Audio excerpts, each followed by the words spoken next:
Vai. E... Fala, seus lindos! Professor Douglas para mais uma aula de História para vocês aí do Liceu Catarinense, segundo ano do ensino médio. Dando uma continuidade no nosso assunto, hoje a gente vai falar sobre a Reforma Protestante. Na outra aula nós falamos sobre o Renascimento, trouxe alguns pontos ali do Renascimento, mais um resumão do Renascimento, e hoje a gente fala sobre a Reforma Protestante. Professor, quando que acontece a Reforma Protestante? De que maneira que foi? Foi só em um lugar? Teve outros lugares? Tudo isso a gente vai abordar na aula de hoje, tá? Acontece logo depois da Idade Média. A Igreja Católica, ela acaba perdendo um pouco a força, né? Hoje, quem são os protestantes? Foram aqueles que não concordavam com algumas atitudes da Igreja Católica na época. Hoje é a Igreja Evangélica. Hoje é os evangélicos que são os protestantes, né? Mas, quando nós vamos falar de Reforma Protestante, eu só não coloquei aqui, pessoal, mas eu poderia ter acrescentado um S aqui. Reformas Protestantes, porque não ocorreu só uma Reforma Protestante, e sim várias Reformas Protestantes. Mas, tirando os anabatistas ali que a gente não vai comentar na aula de hoje, o primeiro deles ali foi o luteranismo. Professor, por que luteranismo? Gente, porque o cara que, idealizou toda essa reforma dentro da igreja foi Martinho Lutero. Quem era Martinho Lutero?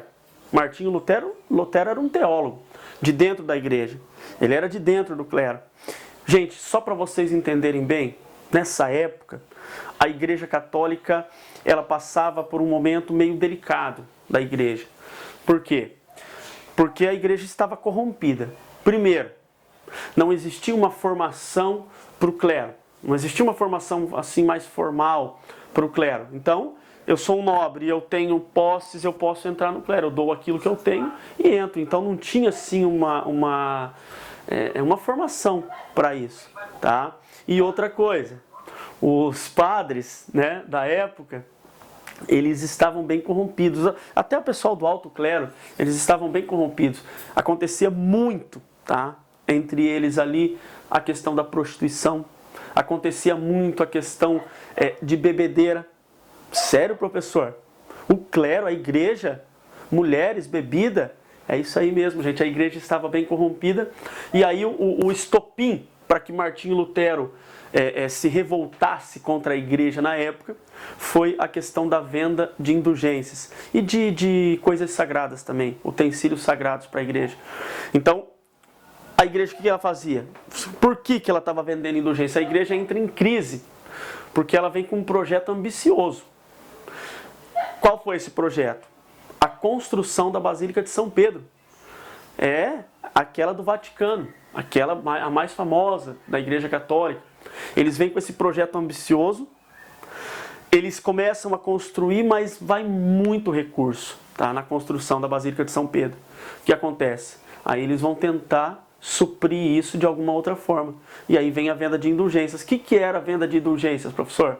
Era como se fosse salvação, vender salvação, terreninho no céu, lugar garantido no céu. Era basicamente isso, pessoal.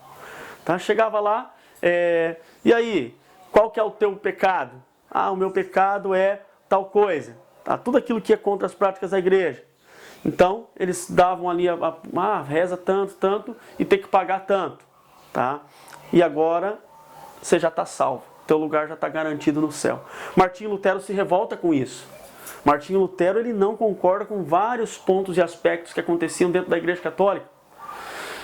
Gente, eu separei assim, ó, luteranismo, Martinho Lutero, calvinismo, João Calvino, e anglicanismo, Rei Henrique VIII. A gente vai falar um pouquinho de cada uma delas.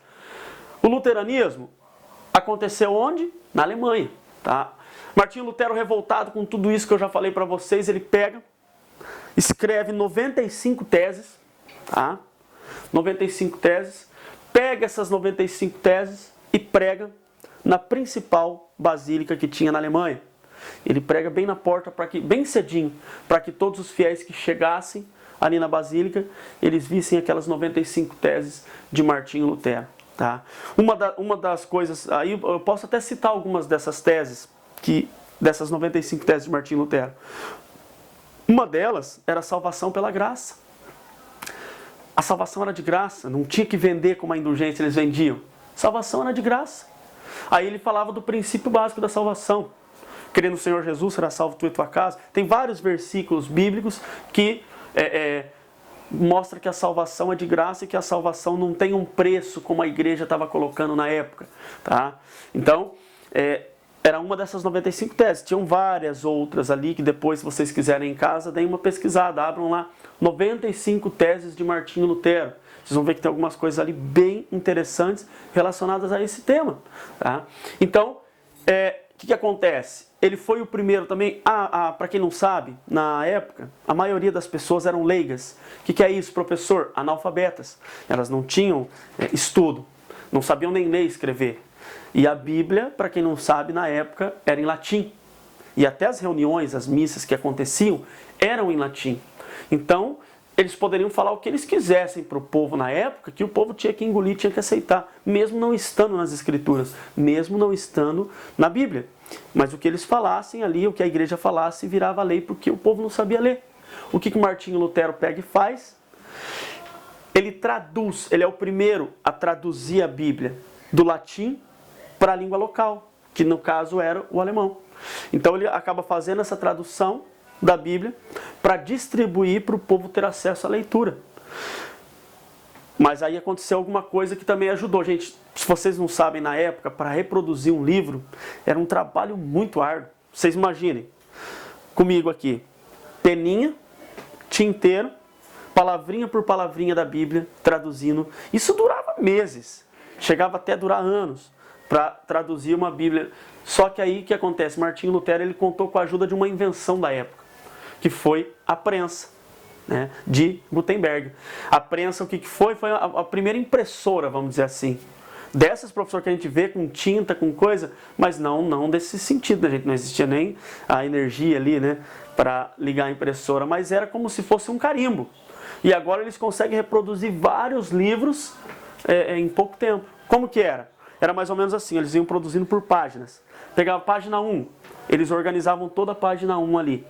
Aí era tipo um carimbo, pam, pam, pam, pam, pam, pam, ia 50 página 1, vamos dizer assim.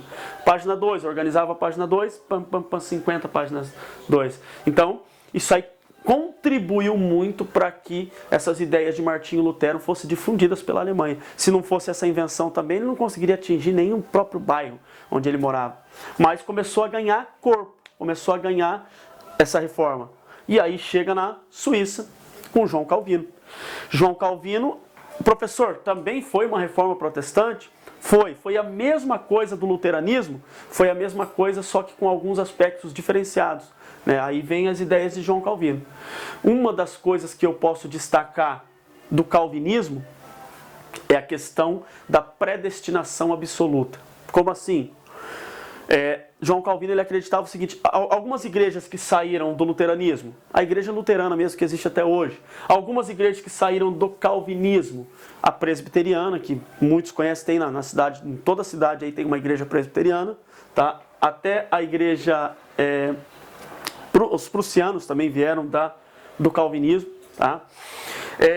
Mas a ideia deles era a predestinação absoluta. Como assim? Um exemplo.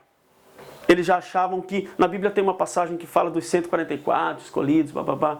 Eles acham que a pessoa já nasce salva, ela já nasce predestinada à salvação e predestinada à perdição. Um exemplo. O Madruga é um cara do bem, o Madruga é o professor que está me ajudando aqui. Opa. É um cara do bem.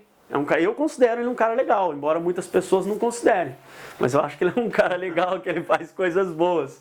Não, e ele é mesmo, pessoal. Às vezes. Né? Defeitos como outras pessoas, mas é um cara do bem, tem uma trajetória de vida, né? Tenta levar uma vida correta, tenta levar uma vida certinha, né? Uhum. E aí, vamos supor que ele faz de tudo para que, eu vou fazer o bem para chegar lá no final da vida o quê? Receber a salvação. Desculpa, mas enfim, ele se empolgou um pouco de eu falar um pouquinho dele ali, do bem e tal. Mas enfim, aí chega no final da vida, ele levou a vida inteira correta, Se ele é predestinado à perdição, não importa que ele vai levar essa vida correta, quando chegar no final da vida, ele vai dar um vacilo e vai perder a salvação. Ou vice-versa. Ele leva uma vida torta, ele leva uma vida promíscua, para chegar lá no final da vida, se arrepender de seus pecados e ganhar a salvação, porque ele já é predestinado à salvação. Essa era uma das ideias do calvinismo. E a outra ideia do calvinismo também era a questão do acúmulo de bens que a Igreja Católica condenava. E agora no calvinismo não. Eles podem acumular bens, né? Isso não é mais um pecado, não é mais uma luxúria, não é mais uma ganância dentro da religião. E por fim, aí vem o anglicanismo. Só estou dando uma resumida, um geralzão, depois a gente vai entrar a fundo em cada um deles. Mas o anglicanismo, com o rei Henrique VIII, e acontece onde? Na Inglaterra. O anglicanismo, essas duas aqui, se difundiram pelo mundo, elas se espalharam e tudo mais. O anglicanismo ele ficou mais focado na Inglaterra.